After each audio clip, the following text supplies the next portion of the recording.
Tonight, the first topic we explore is the Hagia Sophia, a structure whose very walls echo the rise and fall of three empires. From a Christian basilica to an imperial mosque to a secular museum and back again, this iconic building has survived earthquakes, crusades, and political revolutions. Before we dive in, as always, take a second to like the video and subscribe to the channel, but only if you enjoy our content. Let us know where you're watching from and what time it is for you. Sometimes our stories are a bit too fascinating, and we promise, we're working on some boring ones too. It's time now to dim the lights, turn on a fan for some soft noise, and let's uncover what we have for tonight. Together. It began in the heart of a burning city. In the year 532 AD, Constantinople, capital of the Byzantine Empire, was in chaos. Riots, known as the Nika Revolt, had turned the streets into battlefields. Fires consumed homes, palaces, even churches. Among the ruins stood the remains of an earlier basilica, what was once the Church of Holy Wisdom. But for Emperor Justinian I, the destruction was an opportunity. Where others saw ashes, he saw a blank canvas. He would not simply rebuild a church. He would commission the most magnificent sacred structure the world had ever known. Not as a gesture of grief, but as a declaration of power, of divine favour, of empire. A church that would make even Solomon's temple seem modest by comparison.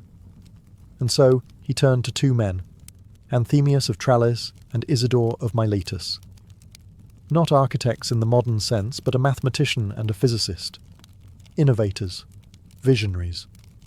Together, they imagined a space unlike anything built before. A massive central dome, seemingly suspended in air, bathed in natural light, resting on a ring of windows that would make the heavens feel closer. Construction began immediately. Marble came from distant quarries in Egypt and Anatolia. Columns were repurposed from ancient temples. Gold, silver, and precious stones were brought in, not just for beauty, but to impress, to humble, to overwhelm. In just 5 years, a miracle of speed for such ambition, the Hagia Sophia was completed. On the day of its dedication, Justinian entered with solemn pride. As he walked beneath the vast dome, bathed in a golden glow, he whispered words that have echoed through time. Solomon, I have surpassed you. The Hagia Sophia was more than a church. It was a symbol, a crown atop an empire, a fusion of the divine and the imperial, of theology and authority. For the people of Constantinople, it wasn't just a place of worship, it was a wonder, a promise, a reassurance that their city, their empire, was truly chosen. But time would test that promise, because while stone may be strong, history is relentless. Now that it stood, the Hagia Sophia began to breathe. Byzantines didn't merely visit this place, they entered with awe. As you stepped across its marble threshold, the noise of the outside world faded. Inside, the air was cool, thick with incense, and filled with echoes. Echoes of chants in Greek, the shuffle of feet, the soft weeping of pilgrims overwhelmed by what they saw. The dome, nearly 100 feet wide and seemingly weightless, hovered overhead like the sky itself had been brought inside. 40 windows at its base flooded the space with golden light, giving the illusion that the dome floated on air. Light wasn't just decoration, it was theology. To the Byzantines, light was divine. And here, it moved like liquid. Everything was deliberate. The marble walls shimmered with veined patterns, greens from Thessaly, purples from Egypt, pinks from Phrygia. The floors were geometric mosaics. The columns, many taken from ancient temples, gave a sense of time folding in on itself. The space felt eternal. It was as if heaven had touched earth. But Hagia Sophia wasn't just a marvel of architecture. It was the epicenter of imperial ceremony. Emperors were crowned here. Patriarchs gave sermons that were both spiritual and political. When a Byzantine ruler stood beneath the dome, he wasn't just a man. He was chosen. God's vessel on earth. On feast days the church came alive. Candles flickered in every corner. Choirs sang with a haunting purity, their voices swirling up into the dome and dissolving in the light. The sacred icons glowed in the candlelight: Christ Pantocrator, the Theotokos, the saints and angels. Not just paintings, but portals to another realm. To stand in the Hagia Sophia was to feel small, yes, but also held. Cradled by something larger than empire, larger than history, something sacred. And for nearly 700 years, this sacred space defined the soul of the Byzantine world. It survived political turmoil, doctrinal disputes, even earthquakes. But while the church endured, the world around it began to shift. And one day those shifts would reach its doors, not in whispers, but with steel and fire. The year was 1204. The empire that once crowned emperors beneath the Hagia Sophia's dome had grown weary, weakened by intrigue, rivalries, and debt. But no one in Constantinople could have imagined what was coming. They thought the Crusaders were allies. The Fourth Crusade had set out from the west, its mission to reclaim Jerusalem. But what unfolded was not a holy mission. It was a betrayal. Due to a tangle of debts, politics, and broken promises, the Crusaders changed course. They marched not toward the Holy Land, but toward Constantinople. When they reached the city, they didn't kneel in prayer. They scaled the walls, and once inside, they didn't seek salvation. They sought treasure. The sacking of Constantinople was brutal. For 3 days, Crusaders looted, burned, and destroyed. They stormed homes, defiled relics, and took what they could carry: gold, silver, icons, manuscripts. But it was what happened in the Hagia Sophia that broke the city's spirit. This sacred space, this wonder of the Christian world, became a site of desecration. Soldiers rode horses down its marble aisles. They shattered the altar, stole the chalices, and mocked the rituals. A prostitute, it is said, was placed on the patriarch's throne in blasphemous ceremony. Everything that had once made the Hagia Sophia holy, its silence, its sanctity, its awe, was stripped away, moment by moment. The Crusaders claimed it for themselves. For nearly 60 years, the church was no longer Byzantine. It served the Latin Church under foreign rulers who did not understand its past or care to preserve its meaning. But the Hagia Sophia endured, as it always did.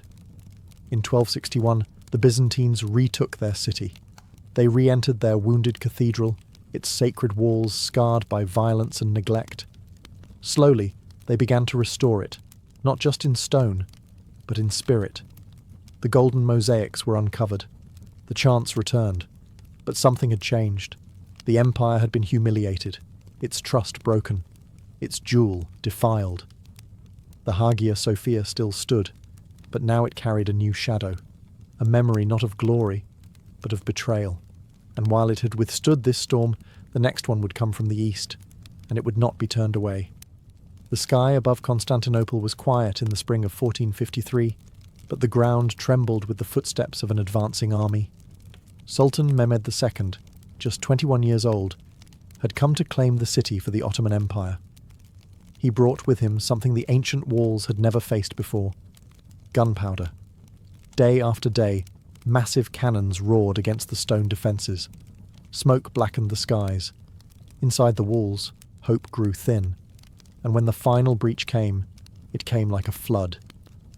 The Ottomans poured through the cracks, and the 1,000-year-old city fell. But before the chaos reached its crescendo, many of Constantinople's citizens made their way to the Hagia Sophia. They believed this sacred place would protect them, that its dome, its history, its holiness would be enough. Men, women, children, priests, nobles, they all huddled beneath the dome, praying, weeping, waiting. Some clung to columns, others sang hymns. The air was heavy with fear and faith. The doors burst open. But instead of ordering its destruction, Mehmed did something few expected. He entered the church quietly. He looked up at the dome, still catching rays of daylight through its 40 windows. And in that moment, history shifted. The young Sultan ordered that the Hagia Sophia be preserved, not as a Christian basilica, but as a mosque. It would not be torn down. It would be reborn. He called for prayers to be offered immediately. A muezzin climbed the pulpit, and the first Islamic call to prayer echoed within the walls. The sound was different, new, but the space held it all the same. The mosaics would be covered, the altar removed. A mihrab would soon point the faithful toward Mecca. Minarets would rise at the corners, tall and slender. But the bones of the church remained untouched. Its soul, perhaps, simply changed robes. For the Ottomans, this was a moment of triumph, the passing of the world's crown from Rome to Istanbul. For the Byzantines, it was the end of everything. The Hagia Sophia had witnessed coronations, betrayals, and now, conquest. It had become something more than a church or a symbol. It had become a mirror of empire itself. Now, under the crescent moon, the Hagia Sophia took on a new life. Sultan Mehmed II, known as the Conqueror, didn't just seize a city. He inherited its soul, and the Hagia Sophia was the most precious of its inheritances. He ordered it to be cleaned, cleared, and sanctified as a mosque. But this transformation was not destruction. It was evolution. Christian relics were respectfully removed. Icons and mosaics depicting human forms were covered with plaster, not smashed. The mihrab, a semicircular niche, was added to indicate the direction of Mecca. A minbar, or pulpit, was placed for the imam's sermons. The floors were blanketed with carpets, softening the steps of the faithful. Outside, minarets slowly rose like watchtowers, tall, elegant spires from which the call to prayer would sing across the city. The Ottomans knew what they had taken, and they revered it. Mehmed himself prayed in the Hagia Sophia, as would many sultans after him. This mosque was not ordinary. It was imperial. It became a jewel in the crown of the Ottoman world, inspiring generations of architects. Among them was Mimar Sinan, a master builder whose very career revolved around understanding, reinforcing, and surpassing Hagia Sophia's genius. Under his care, the structure was strengthened against earthquakes and further beautified with calligraphy, fountains, and tilework. Yet through all this, the building's Christian past was never erased, only quieted. The angels in the dome remained hidden, their wings just beneath the plaster. The Virgin and Child, the Christ Pantocrator, still there, sleeping behind layers of paint and time. Every prayer whispered under the dome added a new thread to an already rich tapestry. The faithful came in droves. Scholars studied in its shadow. The empire's greatest religious festivals took place within its walls. It was a mosque, yes, but also a museum of memory, a place where the voices of different centuries layered atop one another like ancient dust. Through 5 centuries, the Hagia Sophia would stand as the centre of Ottoman spiritual life, a space where power knelt before faith, and where stone never forgot its own history. Time, as always, tested what men tried to preserve. The Hagia Sophia had stood through war, conquest, and spiritual transformation, but it could not escape the slow and silent tremors beneath its foundation. Istanbul, perched near fault lines, has long been a city that shakes, and when it did, the Hagia Sophia swayed. Its great dome, that architectural miracle suspended high in the air, had collapsed once before, long ago in the days of Justinian. But even under Ottoman rule, the structure groaned. Cracks appeared, walls shifted. The immense weight of the dome began pressing too heavily on its supports. But the Ottomans were not careless stewards. They understood the building's importance, not only as a place of prayer, but as a living monument. And so, they called upon their greatest architect, Mimar Sinan. Sinan was more than a builder. He was an artist, an engineer, and a student of history. When he approached the Hagia Sophia, he did so with reverence and precision. He reinforced the dome, thickened its piers, and added buttresses to support its weight. Not to change its soul, but to help it survive.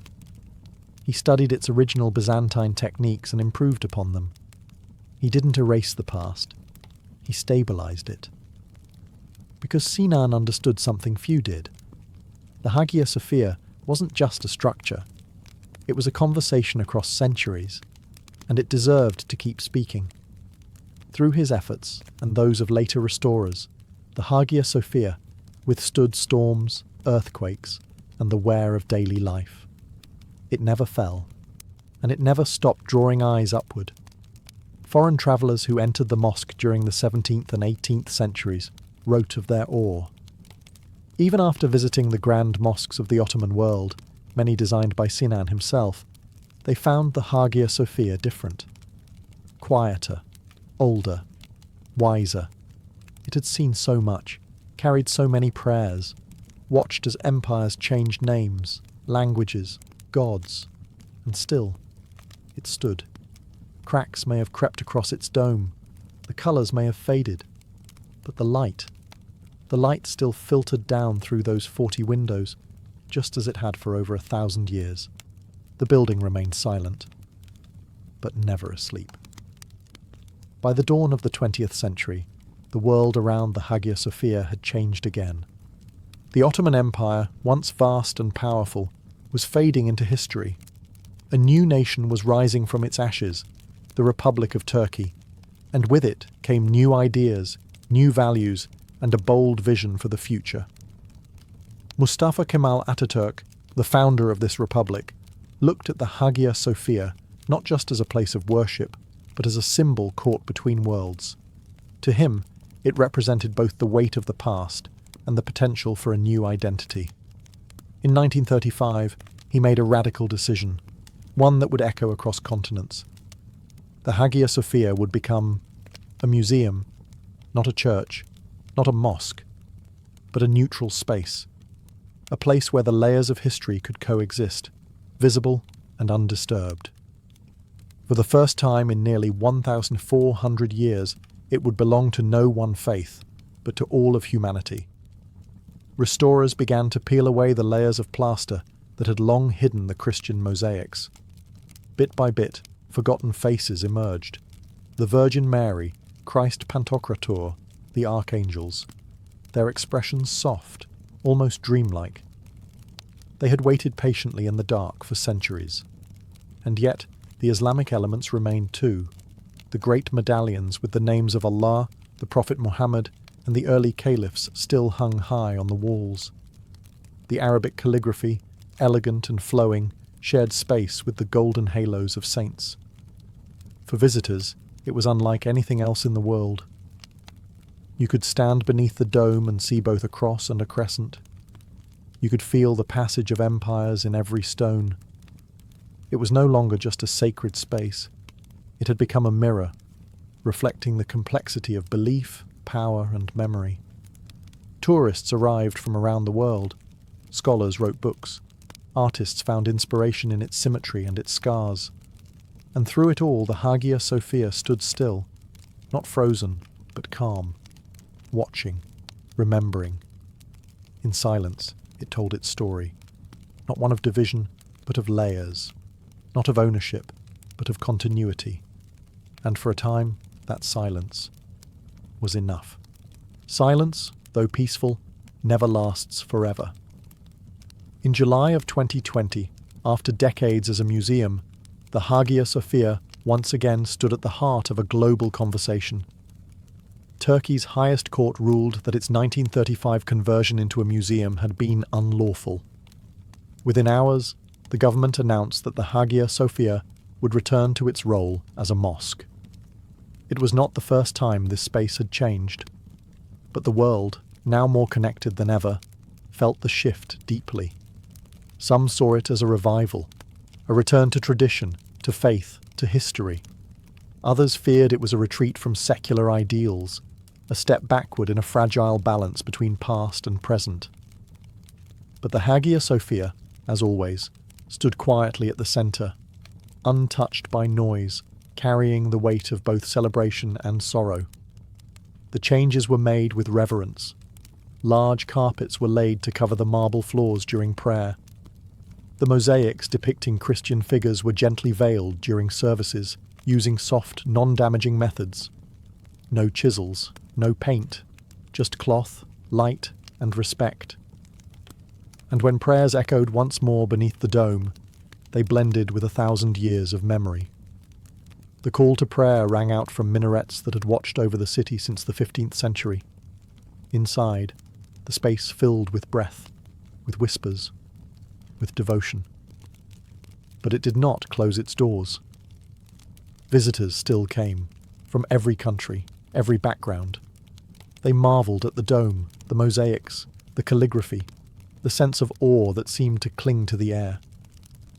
Whether one came to worship, to admire, or simply to listen, the building welcomed them. Because Hagia Sophia had become more than a place of religion.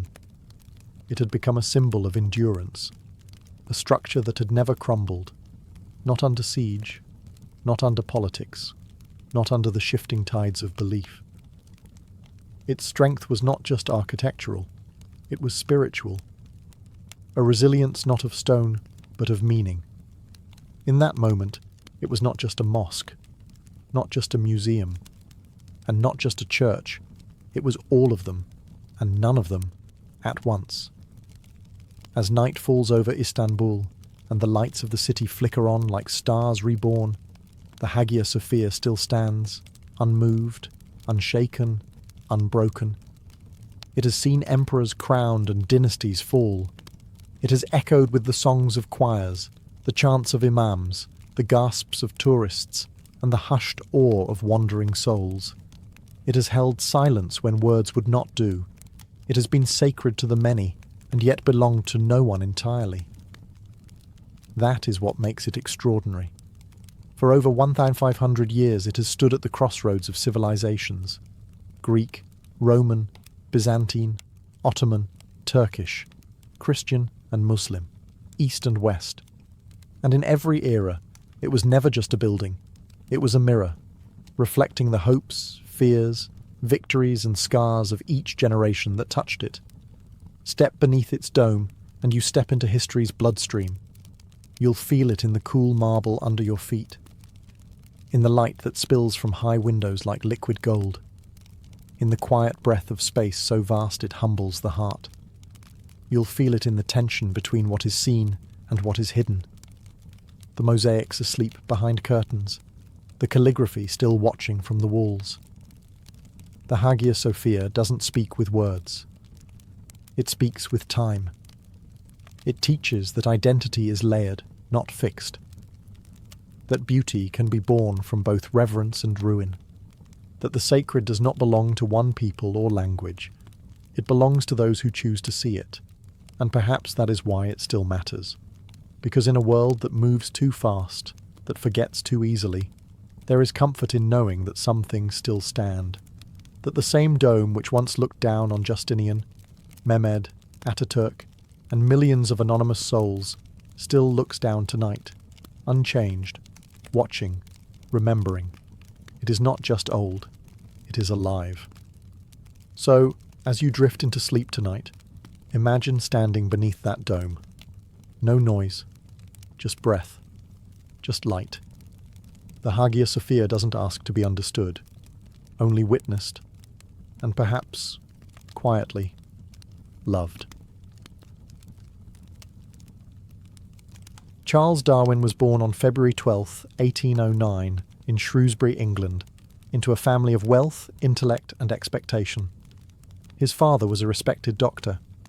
His grandfather, Erasmus Darwin, had already toyed with early ideas of evolution.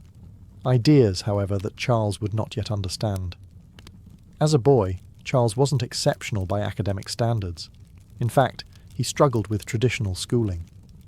But outside the classroom, among beetles, birds and bubbling brooks, his curiosity thrived.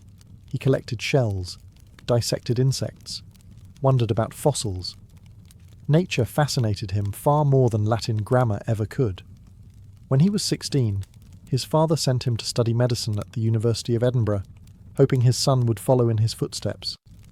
But Charles was uneasy with surgery and bored by lectures. He found more joy attending natural history lectures and joining local scientific societies. Seeing his son's disinterest in medicine, his father then sent him to Cambridge to study for the clergy, a respectable path for a young gentleman. Ironically, it was at Cambridge that Charles deepened his love of science. He collected beetles obsessively and studied natural theology, which tried to explain God through the perfection of nature. But fate, as it often does, would take an unexpected turn.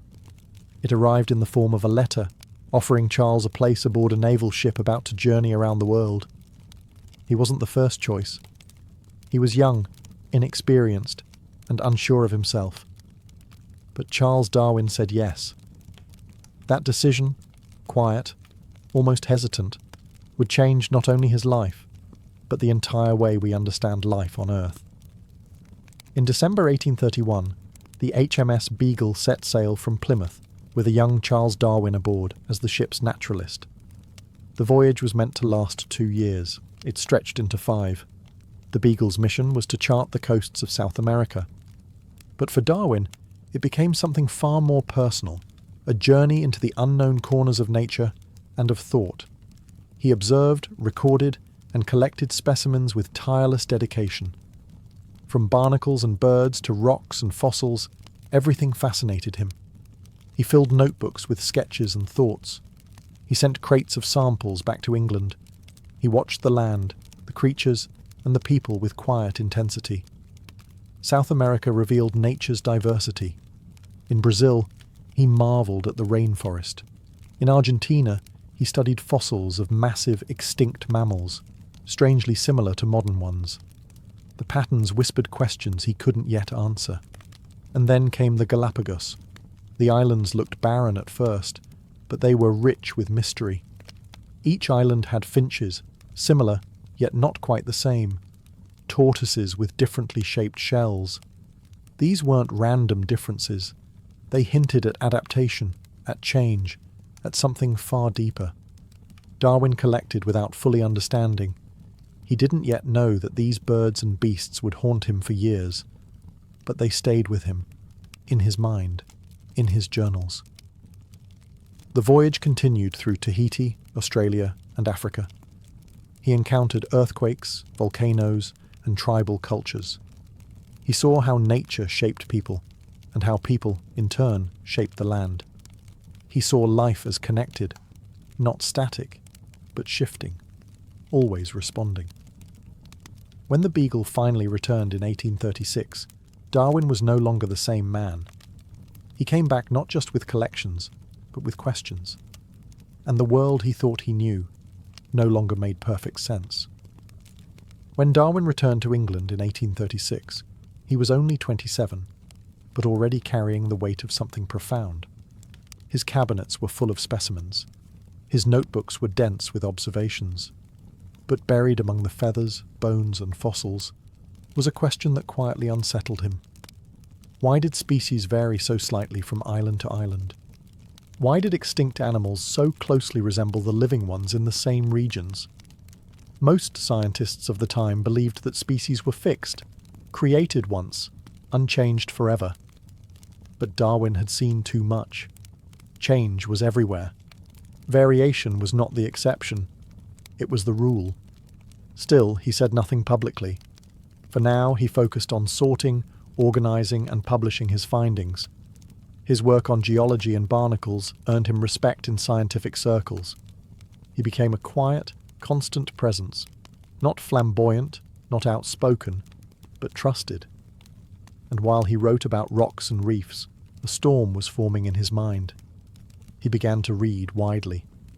One book in particular, an essay on the principle of population by Thomas Malthus, had a profound effect on him. Malthus argued that populations grow faster than resources, leading to competition. Not everyone survives. To Darwin, it clicked. In nature, those individuals with slight advantages, sharper claws, better camouflage, stronger wings, were more likely to survive and reproduce. Over generations, those traits would become common. It was natural selection. The mechanism was so simple, yet so powerful. It explained the diversity of life, the extinction of the unfit, the spread of the adapted. It was a quiet revolution of thought, but it was dangerous. To suggest that species, including humans, were not divinely fixed, but shaped by survival and chance, was to challenge everything: religion, tradition, identity. So Darwin did not rush. He tested his ideas. He bred pigeons. He studied barnacles for 8 years. He looked for flaws in his own theory. And all the while, he kept writing. In secret. He filled notebook after notebook, knowing that if he ever dared to publish, the world would not be kind. Still, the idea grew stronger, and Darwin grew more certain. By the early 1840s, Charles Darwin had a theory that could shake the world, but instead of rushing to reveal it, he stepped back. He married his cousin, Emma Wedgwood, and they settled into a quiet life at Down House in the English countryside. The world saw a gentle country gentleman, a man who gardened, raised children, and studied barnacles. But behind the calm exterior, Darwin's mind never stopped turning. His health began to fail. He suffered from chronic nausea, fatigue, and mysterious ailments that came and went in waves. Whether the illness was physical, psychological, or both, no one could say. But it kept him close to home, and close to his work. From his study at Down House, Darwin continued to observe, experiment, and write. He studied earthworms, weeds, orchids, and pigeon breeding. Every detail of nature mattered. Every small variation offered a clue. He filled journals with thoughts he dared not share. He wrote long essays on his theory, quietly building a case brick by brick, as if constructing a fortress of logic before exposing it to the storm. He told only a few trusted friends, including botanist Joseph Hooker and geologist Charles Lyell. They urged him to publish, but Darwin hesitated. Not out of fear for himself, but out of respect for the world his ideas would disrupt. He loved Emma deeply, and she was devout in her Christian faith. She worried about his salvation. He worried about hurting her. In the meantime, he focused on his family. They had 10 children, though 3 would die young. The grief ran deep. In particular, the death of their beloved daughter Annie at just 10 years old shattered Darwin's faith in any benevolent design behind the universe. Still, he did not stop working. He kept refining his theory, gathering evidence, testing its weight. He believed he had found the truth, but he also understood the cost of speaking it. And then one day, a letter arrived. A young naturalist named Alfred Russel Wallace had independently come to the same conclusion Darwin had been developing for decades.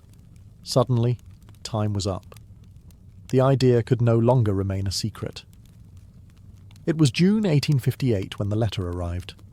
Inside was an essay by Alfred Russel Wallace, a young, adventurous naturalist working in the Malay archipelago. Wallace had come to the same startling conclusion Darwin had been refining for over 20 years, that species evolved through natural selection.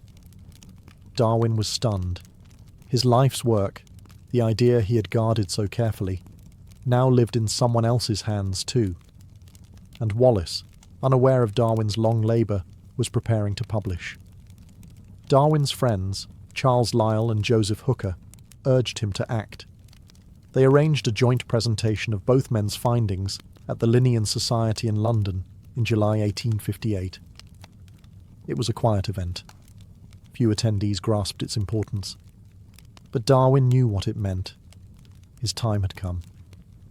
He began writing feverishly, condensing decades of thought into a single, accessible book. He worked not with flair, but with clarity. Always careful, always methodical. He did not claim to overthrow faith. He only asked readers to look at nature and to follow the evidence. On November 24, 1859, his book was published. On the Origin of Species by Means of Natural Selection. It was not an attack. It was a revelation. The book opened with simple observations, variations among domestic animals, the role of selective breeding.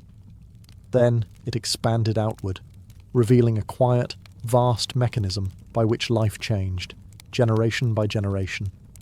There were no miracles, just time, pressure, advantage, adaptation. It was elegant and terrifying. The public reaction was swift and divided. Some hailed the book as genius. Others condemned it as heresy. Newspapers mocked it. Clergy denounced it. Scientists debated it. And the question began to ripple through Victorian society. If all life evolved by natural law, what did that mean for humanity? Darwin stayed mostly quiet. He avoided public debates. He let the storm swirl around him while he remained at Down House, writing, observing, thinking. He knew the controversy was only beginning, but he also knew that truth, once spoken, cannot be unspoken. The door was open, and the world, ready or not, had stepped into a new age of understanding. The publication of On the Origin of Species in 1859 sent quiet tremors through the foundations of society, tremors that would soon become earthquakes. Across Europe and beyond, Darwin's theory of evolution by natural selection ignited intense debate. For scientists, it offered a unifying explanation for life's diversity. For theologians, it posed difficult questions. If species weren't fixed, what did that say about the story of creation, about humanity's place in the universe? Church leaders responded with sermons and pamphlets. Darwin was accused of reducing man to an animal, of robbing nature of divine purpose. His idea challenged not only religious doctrine, but Victorian pride. To some, the notion that humans were cousins of apes was unthinkable, even insulting. And yet, within the scientific world, something remarkable was happening. Many began to accept it, cautiously, sometimes reluctantly, not because they liked it, but because it explained so much. Fossils, geography, anatomy, genetics, though not yet understood, would one day confirm what Darwin could only guess at. But through it all, Darwin remained still. He did not rush to defend himself in lecture halls. He left the fiery debates to others, like Thomas Huxley, who earned the nickname Darwin's Bulldog for his fierce defense of evolution. Darwin's health, still fragile, kept him at home. But even in the quiet of Down House, he continued to work. He wrote book after book, expanding and deepening his ideas about orchids, barnacles, worms, and the expression of emotion in humans and animals. He explored how life wasn't just shaped by competition, but also by cooperation, by beauty, by behaviour. He never claimed his theory answered every question. He was careful to admit what he did not know. And in private, he wrestled with what he had unleashed. He worried about its implications. He knew it would disturb many, including his beloved wife, Emma. But he also believed that truth mattered. Not truth shouted, not truth weaponized, but truth observed, measured, tested. Darwin didn't change the world with anger or revolution. He did it with quiet thought, patient work, and the courage to follow where the evidence led. By the 1860s, Charles Darwin had become one of the most recognized and controversial figures in science. But even as debates raged in pulpits and newspapers, Darwin remained steady. He was not a provocateur. He did not seek to tear down faith or provoke conflict. He simply continued to observe life, slowly, carefully, and to write. Each of his books revealed a new piece of nature's puzzle. In the variation of animals and plants under domestication, he explored heredity, years before genes were understood. In the descent of man, he addressed what many had feared to ask, applying his theory not just to birds and worms, but to humans themselves. There, he stated clearly, we are not separate from the natural world. We are part of it, formed by the same slow pressures, shaped by the same forces. But he also reminded readers that evolution didn't degrade humanity. It connected us to animals, to each other, to the earth. For some, this was inspiring. For others, deeply unsettling. Still, Darwin's voice remained calm, always focused on evidence, never on outrage. By now, his health confined him mostly to Down House. He took long, slow walks on a gravel path he called the Sand Walk, where he thought through ideas as he watched trees shift in the wind. He observed earthworms in his garden and how they enriched the soil. Even the smallest creatures, he realized, helped shape the world. Visitors came from around the world to speak with him. Many expected a firebrand. Instead, they met a quiet man with kind eyes, always curious, always humble. He corresponded constantly, hundreds of letters, full of questions, encouragement, and thoughtful replies. He listened as much as he explained. In these final decades of his life, the world had begun to shift. Young scientists embraced his ideas. Teachers introduced them in universities. Evolution was no longer a whisper. It had become a serious, studied science. Darwin did not live to see all the pieces fall into place. He did not know about DNA, genetics, or the fossil discoveries yet to come. But he could sense the direction. The tide had turned, and the seeds he had planted were beginning to take root across continents, classrooms, and minds. In his final years, Charles Darwin remained the same man he had always been, steady, curious, humble. He never stopped studying, never stopped thinking, and never stopped asking questions. He would rise each day at Down House, drink his tea, and walk the sandwalk path, his thinking path, often several times a day. He found comfort in rhythm, in solitude, and in nature's quiet language. The world outside may have debated and dissected his ideas, but within those garden walls, Darwin simply worked. He began to write about the humblest of creatures, earthworms. Many found it odd. The great scientist now focused on worms. But to Darwin, there was no small in nature. In his book, The Formation of Vegetable Mold Through the Action of Worms, he revealed how these unseen workers quietly reshaped the earth, millimetre by millimetre. It was, in many ways, a reflection of his own method. Quiet, slow, persistent. His relationship with Emma remained deep and warm. They had weathered illness, grief, and the tension between belief and doubt.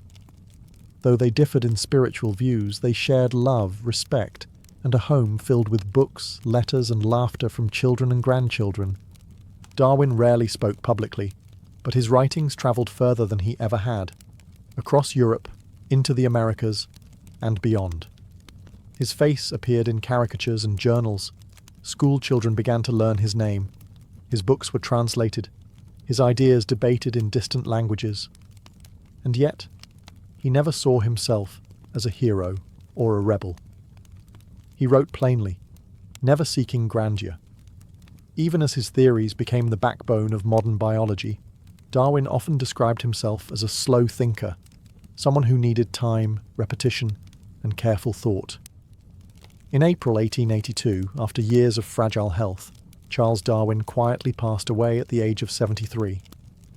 He was buried not in some remote grave, but in Westminster Abbey, near Isaac Newton, among Britain's most honoured minds. It was a rare tribute for a man once feared to have challenged the sacred. But history understood what many in his own time did not. He had not tried to destroy belief. He had tried to understand life. And he had succeeded, more than he ever imagined. Today, more than a century after his death, Charles Darwin's legacy lives not only in museums or textbooks, but in the very fabric of how we understand the world. We see his fingerprints in every biology classroom, every DNA sequence, every fossil dig, every conservation effort. Evolution is no longer a theory on the margins. It is the cornerstone of modern science. It shapes how we study disease, genetics, ecosystems, and even our place in the universe. And yet, Darwin's true legacy isn't just a scientific theory. It's a way of thinking, a method, a quiet courage to observe deeply, to question inherited truths, to gather evidence with care, and to sit with uncomfortable ideas until clarity forms. Darwin never claimed to know everything. In fact, he spent most of his life focused on what he didn't know. He taught us that doubt is not weakness, it is the starting point of discovery, that nature isn't static, it's in motion, changing, adapting, evolving. He also showed us that great change often begins in silence, that revolutionary ideas can come from gardens and journals, not just podiums and crowds, that you don't need to shout to shift the world. From the Galapagos finches to the humble earthworm, from On the Origin of Species to 1,000 quiet walks beneath English trees, Charles Darwin wove together a picture of life that still astonishes, still challenges, still invites wonder. He gave us a story not of chaos, but of connection. A story where every leaf, every feather, every fossil is a piece of something larger, a long, unbroken chain stretching across time. And in that chain, we too have a place. Not above nature, not outside it, but part of it, shaped by it, dependent on it, and capable, like Darwin, of understanding it. So tonight, as you close your eyes, let your thoughts drift not to noise or conflict, but to a man who once stared at a beetle with childlike curiosity. And from that spark, helped illuminate the story of all living things. A quiet man with revolutionary thoughts, who changed how we see life itself. All. Far from the cities of men, high on the southern slope of Mount Parnassus, there lies a place where stone meets sky, and silence feels sacred. It is here, nestled above the valley of Phocis, that the ancient Greeks believed the voice of a god could be heard, not in thunder or wind, but in the soft, trembling words of a woman. This was Delphi, the centre of the world, they said, the omphalos, the navel of the earth. Long before Apollo's golden temple stood there, the land was sacred to Gaia, the mother of all. Her sanctuary was guarded by a serpent named Python. But myth tells us that Apollo, young and radiant, came down from Olympus and slew the serpent with his bow. He claimed the site for himself and built a temple where the earth once whispered. From that moment forward, Delphi became the home of his oracle. But the god did not speak in his own voice. He chose a mouthpiece, a mortal woman called the Pythia. She was no queen, no scholar, no noble-born priestess. Often she came from the quiet countryside, chosen for her piety, not her power. And yet, when she entered the temple and sat above the sacred fissure, the world leaned in to hear her speak. From kings and emperors to farmers and wanderers, all came with questions. And the Pythia, seated on a bronze tripod, breathing in the vapours of the earth, would give them answers, not plainly, not gently, but in riddles. Her words came like dreams, strange, layered, full of truth and danger. One asked if he should go to war. She replied, "A great empire will fall." But whose empire? That he had to decide. And many guessed wrong. Another asked about wealth. She said, "He who seeks gold may find a tomb." Were her words prophecy? Or clever poetry? Were they divine insights? Or the genius of ambiguity? That mystery is part of her power. What cannot be explained is often most revered. And at Delphi, for over 1,000 years, one woman after another took the seat of the oracle, and the world listened, breath held, as the god spoke through human voice.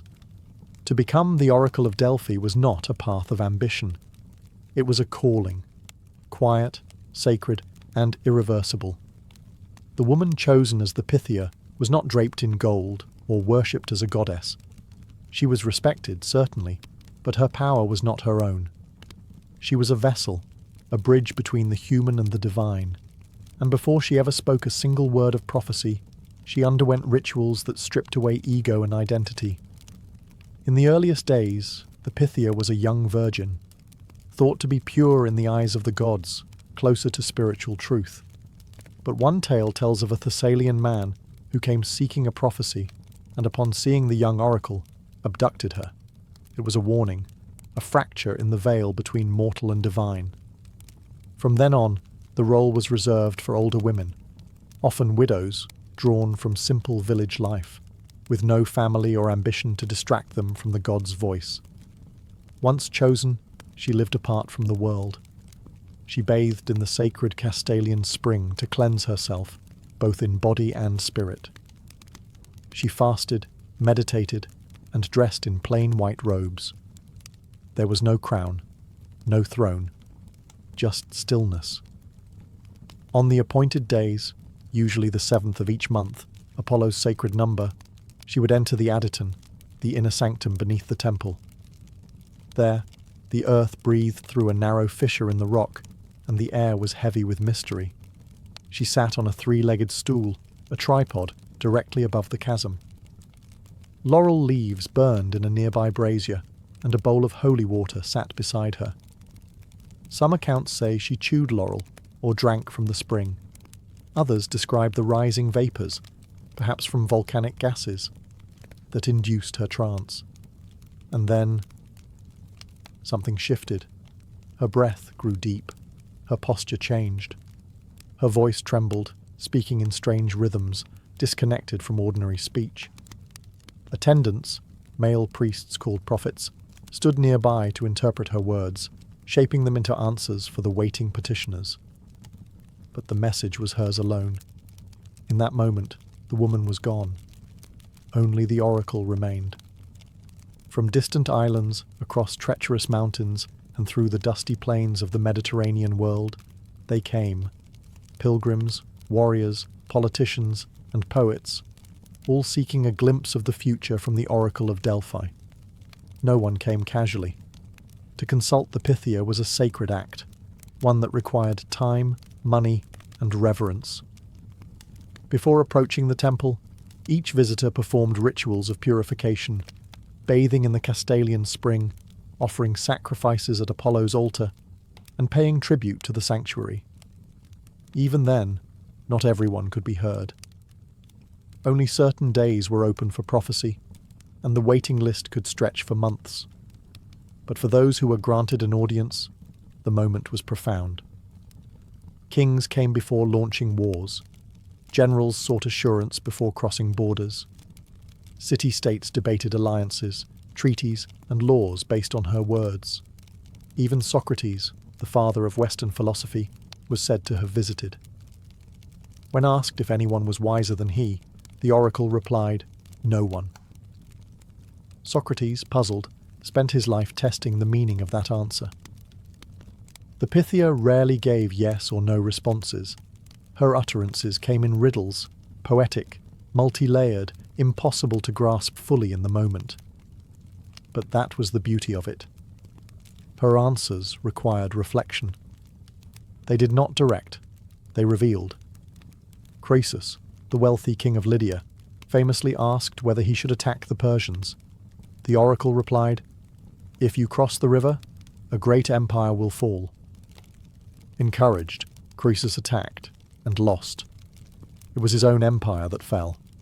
Others were more cautious. Themistocles, preparing to defend Athens against Persian invasion, was told to trust in a wooden wall. Some believed it meant a literal wall. Themistocles believed it meant ships, and built a navy. That navy would save Greece. The oracle offered no guarantees. Her power wasn't in clarity, it was in perspective. She gave glimpses of possibility, not certainty, and whether one triumphed or fell, they rarely blamed her, because they hadn't simply asked a question. They had stepped into the sacred, into a conversation not just with Apollo, but with fate itself. The oracle of Delphi did not speak plainly. Her answers were cloaked in mystery, wrapped in riddles, poetic fragments, and veiled meanings that challenged the mind and stirred the soul. This was no accident. To the ancient Greeks, the future was not fixed. Fate had its threads, yes, but human choice still wove the pattern.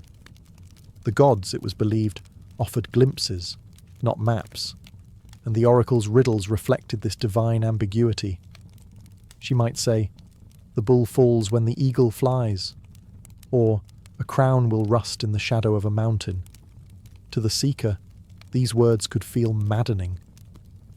But to the wise, they were invitations. to think, to reflect, to look beyond surface meanings. There was power in such language. A straight answer binds the future. A riddle leaves room. It opens the door without deciding what lies beyond. Priests and attendants, known as prophets, stood near the Pythia, interpreting her utterances into verse. Some say they shaped her words. Others believe they simply clarified what was already spoken. But either way, the riddles remained. Cryptic, symbolic, often unsettling. And yet, they were trusted. Why? Because they reflected life itself. Life, after all, rarely speaks in straight lines. Events unfold with irony, contradiction, and complexity. The oracle mirrored this truth, not through divine command, but through mirrored insight. Sometimes the riddle was the answer, and sometimes it revealed more about the questioner than the question.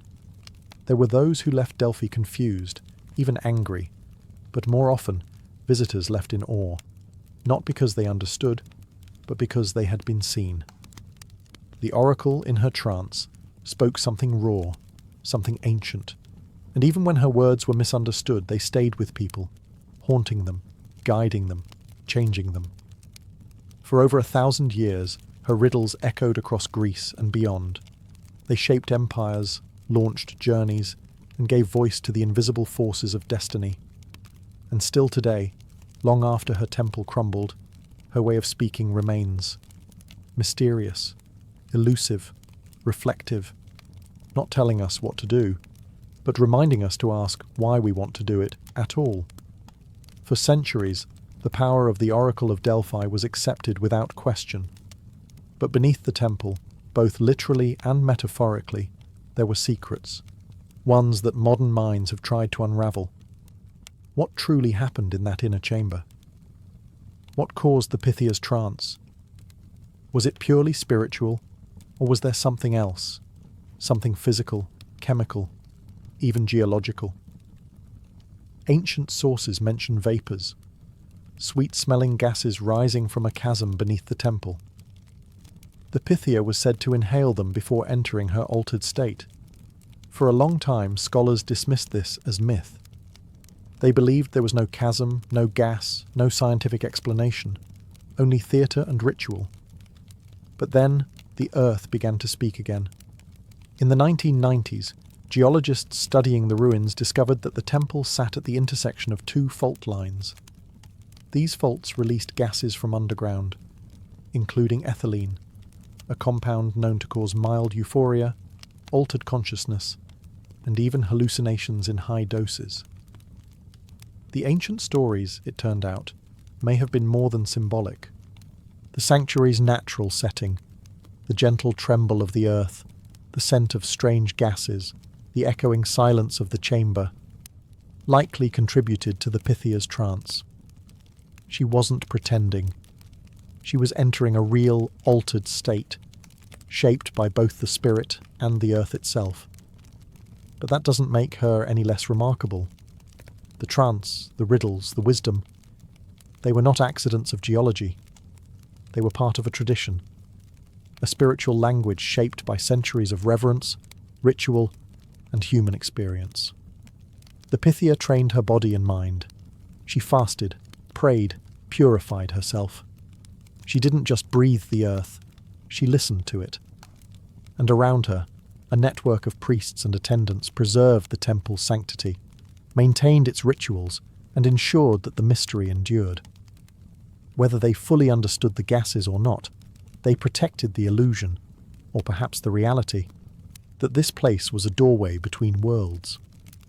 So when we ask whether the oracle's power was real, the answer may lie beneath both stone and symbol, not in choosing between science and spirit, but in recognizing how deeply they can intertwine.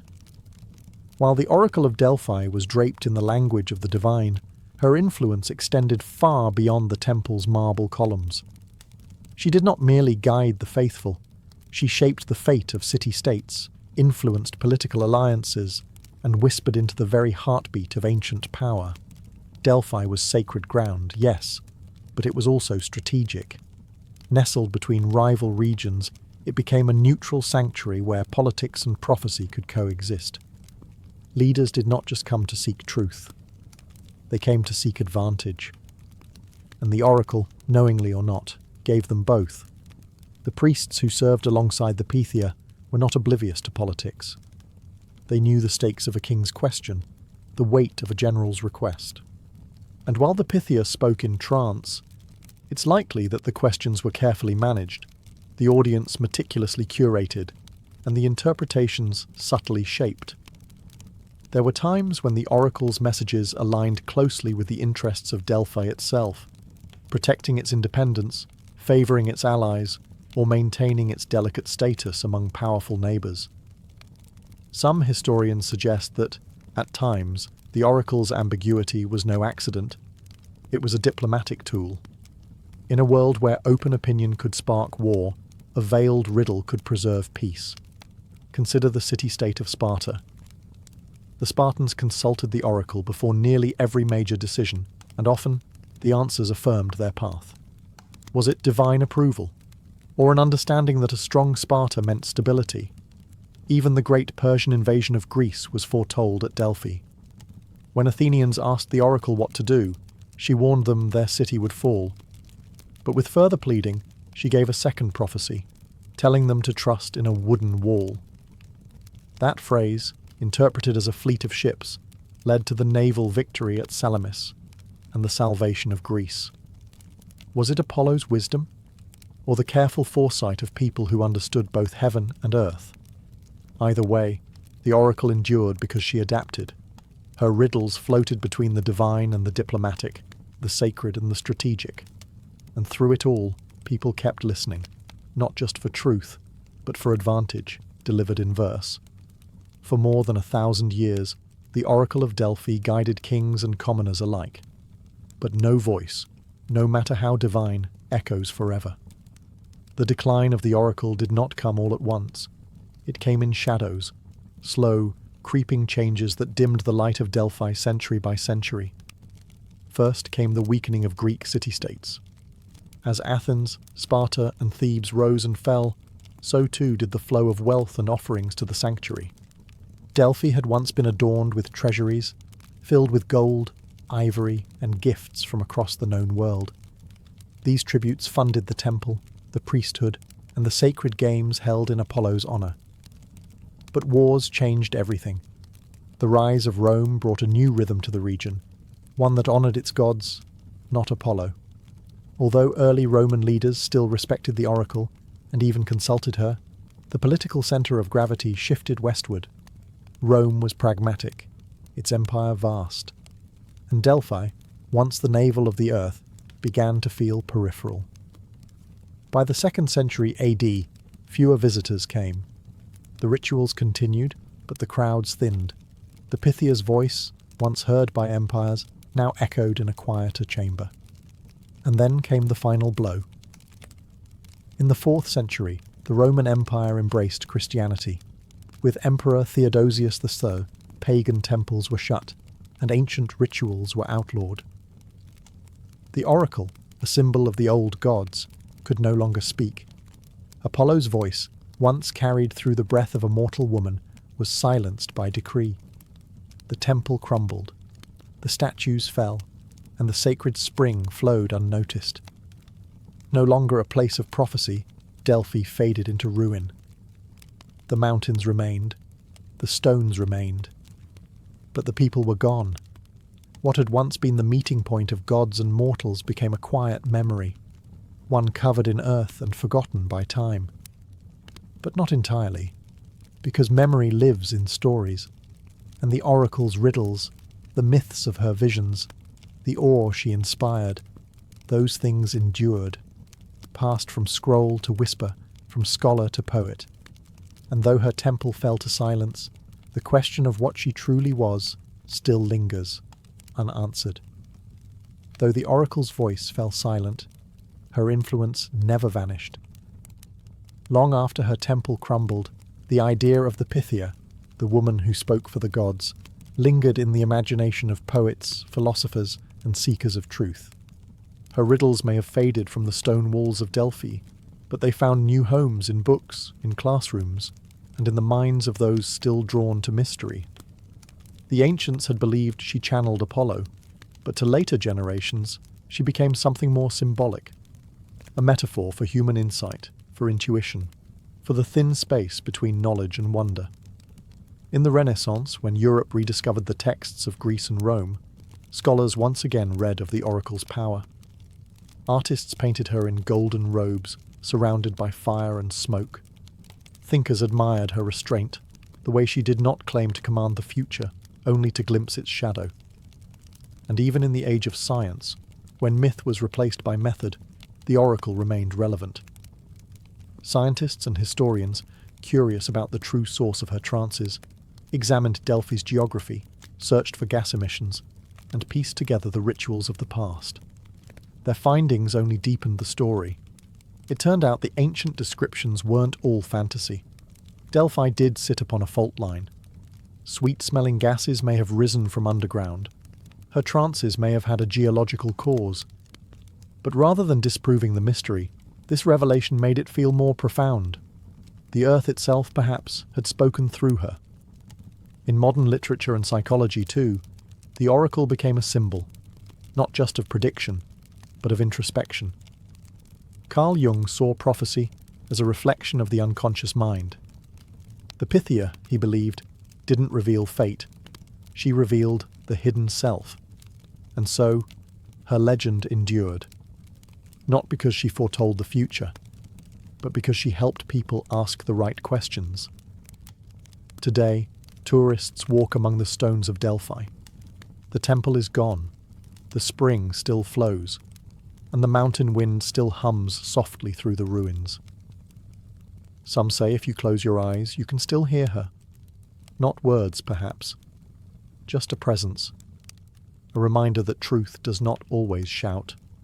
Sometimes it speaks in riddles. For all her fame, for all the lives she shaped, the question still lingers like mist over Mount Parnassus. Was the oracle of Delphi truly touched by the divine? Or was she part of a carefully crafted illusion, a kind of ancient theatre that used mystery, ritual, and psychology to create the appearance of prophecy? It's a question that has fascinated scholars for centuries. On one hand, there's the sacred setting, the temple perched on cliffs, the sounds of nature, the incense, the hush of the waiting crowd. Add to that the psychological weight of being in the presence of something revered across the ancient world, and even the most skeptical visitor might have felt a shiver of awe. And then there's the trance itself. Was it real? Hallucinogenic gases, as we've explored, may have altered the oracle's state of mind. But the rituals, the fasting, the isolation, the preparation, could have created their own kind of altered consciousness. When the mind expects the divine, it often finds it. But to dismiss the oracle as mere theatre would be to ignore something deeper. Her words changed lives, not because they were precise, but because they demanded thought. They forced kings to reflect, citizens to interpret, and philosophers to question. She didn't offer commands, she offered puzzles. And in solving those puzzles, people often found their own answers. Was that manipulation or wisdom? Perhaps the oracle's power lay not in knowing the future, but in helping others confront their own choices. She did not predict. She revealed, through language that reflected the world's complexity. Even now, we turn to figures who echo her voice, therapists, philosophers, poets, and thinkers who help us navigate uncertainty. We don't ask them for facts, we ask them for meaning. In that way, the oracle never truly vanished. She lives on, not in marble ruins, but in every moment we pause and listen to the quiet space between question and answer, between fear and understanding. And maybe that is the greatest mystery of all, not whether her prophecies were real, but why we still long to hear them. It begins with a quiet rhythm, the sound of sandals on stone, the soft clink of iron-shod wheels, the murmur of marching feet stretching into the horizon. This was the music of empire. The Roman roads were more than just a means of travel. They were arteries through which power, order, and civilization pulsed. Stretching across mountains, plains, deserts, and rivers, they connected the vastness of Rome's territories with a kind of confidence that defied nature. From the moment Rome outgrew its local hills and villages, it needed roads. Not dusty tracks, but real, enduring structures. With each new conquest came the need to move legions swiftly, to send messages across provinces, to allow goods and ideas to flow. So they built, relentlessly. By the height of the empire, Rome had laid down over 400,000 kilometres of roads, 80,000 of them paved. A staggering achievement, especially for an ancient world without modern machinery. These roads connected lands as far as Britannia to the west and Syria to the east. They laced through Gaul, snaked over the Alps, skirted the Nile, and cut through the forests of Germania. And it all began with a simple principle. A road must serve the state, but it served more than legions. Along these roads came traders with amphorae of olive oil, scholars bearing scrolls of Greek philosophy, and families moving in ox-drawn carts. Priests walked to distant temples. Slaves were marched toward new markets. Information travelled faster than ever before. A message from Rome could reach the edge of the empire in mere days. The roads were marked with milestones, every 1,000 paces, engraved with the names of emperors and the distances to Rome, the caput mundi, the head of the world. They weren't just signs, they were reminders. Wherever you stood in Rome's shadow. Even the phrase "all roads lead to Rome" wasn't a metaphor, it was a fact. At the empire's centre was the Miliarium Aureum, the golden milestone, from which all distances were measured. Like a great wheel, the empire's spokes reached outward, not in chaos, but in purpose. Under every sandal print lay a story, and under every stone, the echo of empire. The strength of Rome was not only in its legions, but in the roads those legions marched upon.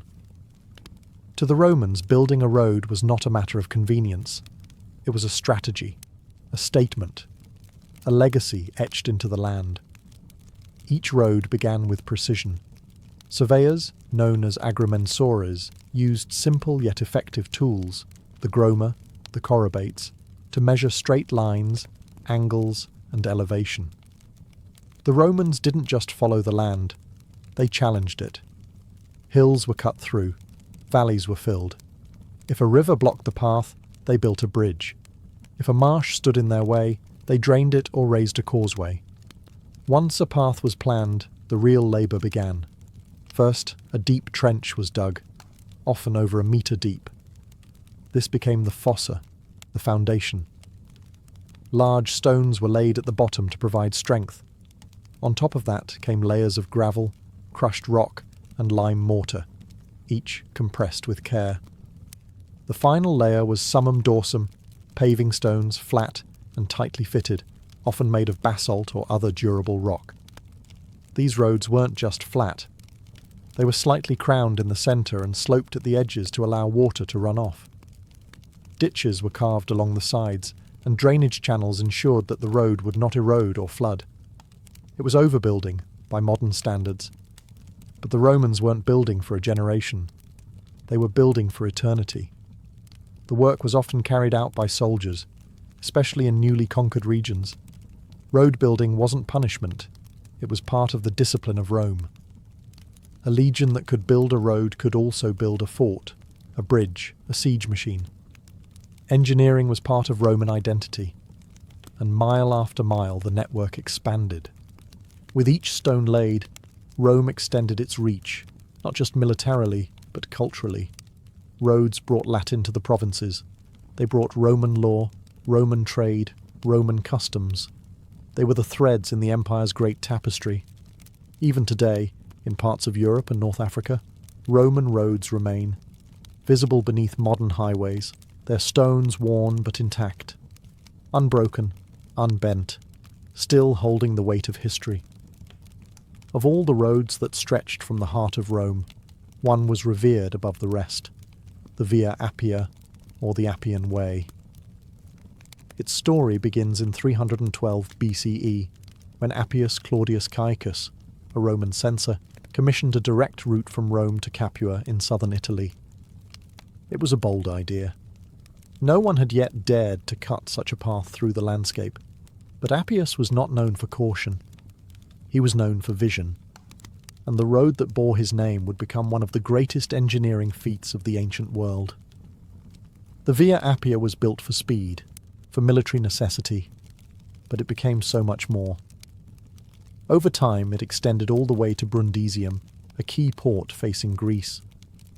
From there, ships carried Romans across the Adriatic, toward the eastern provinces, toward trade, and toward conquest.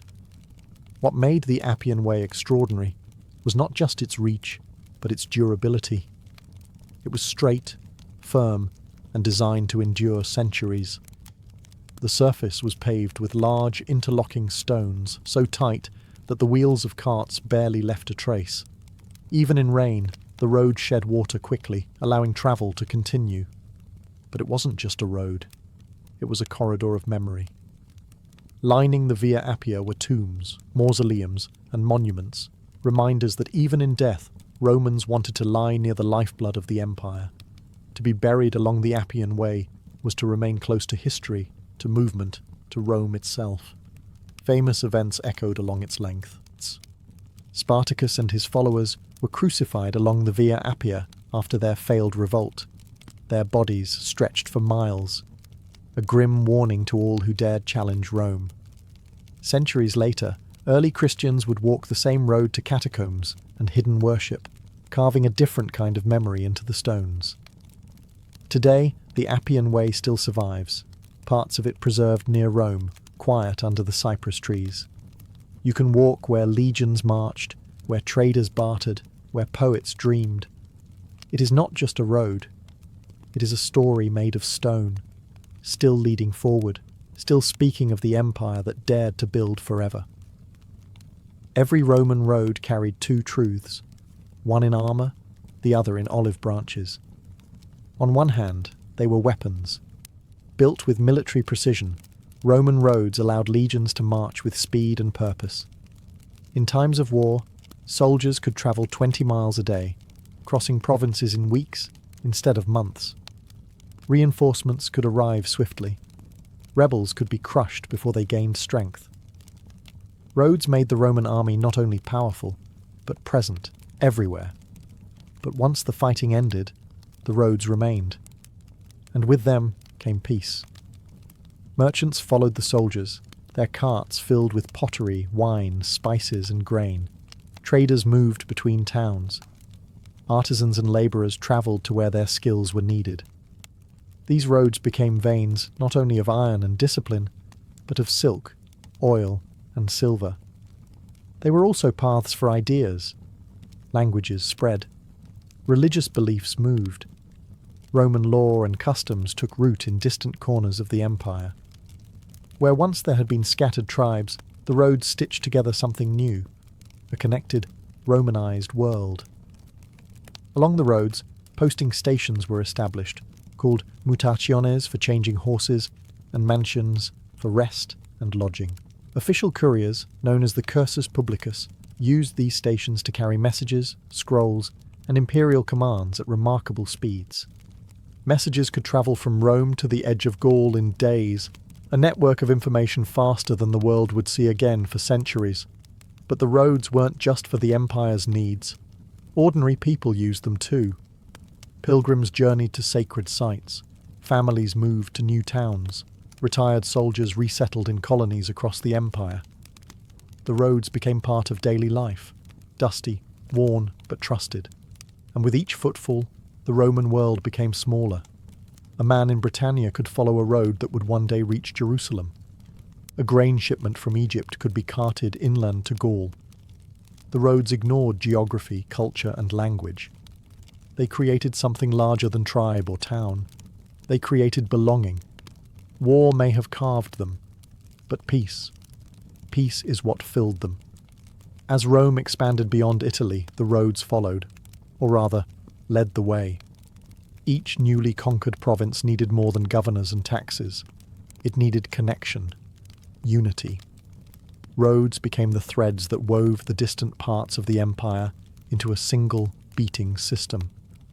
In Gaul, roads cut through forests and hills, linking tribes that had once warred with one another.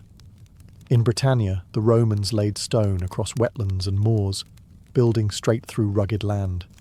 In Hispania, roads climbed sun-drenched ridges, connecting mines, garrisons, and coastal cities. In North Africa, the roads hugged the edge of the desert, supplying outposts and fortresses that stood as sentinels against chaos. In the east, roads extended into Asia Minor, Syria, and down toward Judea and Egypt.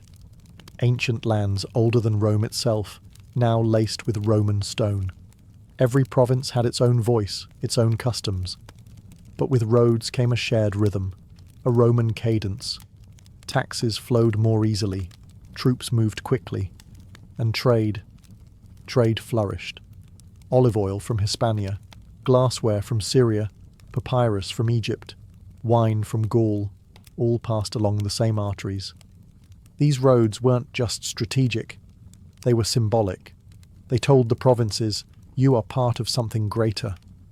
Along them, cities grew, not just Roman military camps, but vibrant civilian centres. Towns like Londinium, Lugdunum, and Carthago Nova expanded around crossroads, where goods changed hands and cultures met. Forums were built, temples rose, Latin was spoken. And at the centre of it all stood Rome, not just as a capital, but as a gravitational force. Even rebellions had to reckon with the roads. They allowed Rome to crush resistance swiftly, but they also allowed ideas of freedom and resistance to spread. Roads were neutral. They served whomever had the power to use them. Over time, the provinces stopped feeling like distant lands. They became extensions of the empire's body, tied to Rome by stone, sweat, and intention. From the cold hills of Caledonia to the palm-lined streets of Alexandria, the roads whispered the same message. You are Rome now. And the land listened. Every day, across the length and breadth of the Roman world, feet touched stone. Sandals, hooves, wheels, and bare soles, all moving forward, guided by the logic of Roman roads. The roads were alive, not with ceremony, but with motion. At sunrise, soldiers might be seen on the march, moving with discipline and armour glinting in the light. Behind them, merchants guided mule-drawn carts filled with jars of wine, bolts of wool, and crates of olives. Elsewhere, scribes and imperial couriers sped past, riding fast horses between relay stations, their bags packed with sealed scrolls meant for distant governors. And among them walked pilgrims, some seeking the blessing of a god, others carrying small offerings to a temple hundreds of miles away. They were joined by entertainers, fortune-tellers, and vagabonds, all chasing opportunity in the shadow of empire. Not all who travelled the roads were free. Slaves were marched across provinces in silent columns, heading to ports or markets.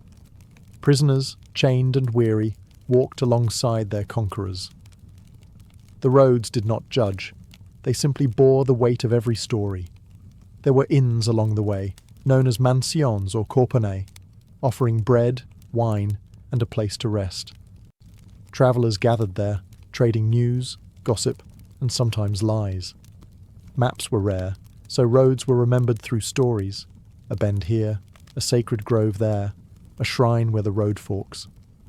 The Roman world was multilingual, multicultural. On any given road, you might hear Latin, Greek, Punic, Gaulish, Egyptian, voices blending like the footsteps themselves. And the roads remembered them all. Even the rhythms of time followed the roads. Festivals, markets, and campaigns were scheduled around travel times. The empire ran on a calendar shaped by stone and distance. For many, the road was not just a way from place to place. It was life. It was movement. It was promise. A traveller might leave home and return years later, aged and wiser, carrying stories from lands they'd never imagined. And under it all, the stones stayed firm, silent observers to the hopes, fears, and footsteps of a world always in motion.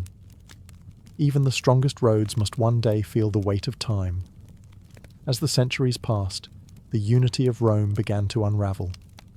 The empire that had stretched from Britain to the sands of Arabia grew too vast, too fractured, too burdened by its own weight.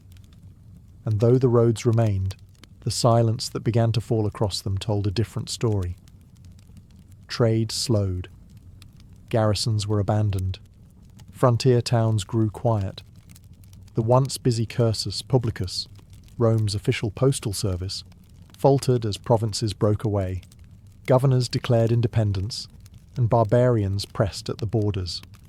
The roads, still solid beneath the dust, no longer heard the steady rhythm of legionnaires. Instead, they heard the disorganized shuffle of retreating soldiers, refugees, and raiders. Rome no longer sent reinforcements. It sent whispers, too little, too late. Invasions came from the north, the east, the sea. Vandals crossed the Alps. Goths marched across Italy. And in the east, new empires stirred. They used the Roman roads, yes, but not in the name of Rome. Without maintenance, the roads began to crack. Bridges collapsed, milestones crumbled, and sections were swallowed by forests and swamps. Some parts remained in use, especially near surviving cities. But the grand vision of a unified network, pulsing with imperial life, faded into memory. And yet, even in their decay, the roads endured. In the countryside, farmers used their stones to build walls and homes. In medieval times, travellers still followed their outlines, tracing ancient paths between villages and monasteries. Some roads were repaved and renamed by kingdoms that rose from Rome's ashes. Others simply slept, buried beneath fields, waiting to be rediscovered. What Rome had built was too deeply rooted to fully vanish, and so the legacy shifted. The roads no longer served an empire. They became its ghost, not in despair, but in quiet resilience, a reminder of what had been and what still lingered beneath the soil. Every worn stone, every half-buried milestone, was a voice from the past whispering, "Here we marched, here we ruled, here we dreamed," and though the empire fell, the roads remembered. Long after the Roman Empire faded into legend, its roads continued their quiet work. Not in grandeur, but in influence. Many of the routes laid down by Roman surveyors over 2,000 years ago still shape the paths we take today. Beneath highways, beneath cobbled city streets, even beneath modern train lines, Roman foundations remain. In cities like Paris, London, Cologne and Barcelona, the oldest quarters are often built directly on Roman road grids. Follow certain highways across Europe, and you're still walking in Roman footsteps, whether you know it or not. The logic of Roman engineering was so sound, so deliberate, that it became difficult to forget. Where they built, people followed. Where they turned, future generations turned. And where they connected, new cities rose. Even our modern maps reflect their decisions. Their roads set the pattern, not only for travel, but for empire, for commerce, for civilization itself. Archaeologists today still uncover buried segments of these roads, some just inches beneath the surface, their stones worn smooth by time, still fitted tightly together. They often lie near Roman bridges, aqueducts, and milestones, weathered but stubborn, refusing to disappear. In rural places, farmers still plough around ancient curves. In cities, construction crews often find Roman paving stones beneath asphalt, the old bones of empire beneath the skin of the modern world. Historians have studied Roman roads not just for their durability, but for what they reveal. The mind of a civilization obsessed with connection, order, and permanence. Roads weren't just for movement, they were for memory, and in that memory, Rome lives on. When we drive across a continent, when we walk a straight line through a city centre, when we take for granted that one place will lead to another, we are echoing a Roman idea. That roads are not only paths between places, they are promises of return, of reach, of the possibility that the world, however vast, can be understood, if we only follow the stone. The Roman roads were more than engineering triumphs. They were acts of faith. Faith in the permanence of empire, in the order of the world, and in the power of direction. And though Rome itself is long gone, its roads continue to shape how we think about movement, connection, and civilization. They remind us that what we build today can outlast us, not only in stone and mortar, but in influence. In every straight road through a countryside, in every milestone uncovered beneath a modern sidewalk, there echoes a mindset. Practical, purposeful, and profoundly human. Rome's roads did not simply move people. They moved ideas. Through them came law, language, religion, architecture. Christianity spread along these roads, as did imperial decrees, cultural customs, and even rebellion. The road was never neutral. It carried what the traveller brought, good and bad, light and shadow. And now they belong to no empire. They are scattered ruins, open paths, gentle reminders hidden in the folds of Europe and beyond. Tourists walk their length. Locals drive modern cars over ancient routes. Historians trace them with care. They are not forgotten.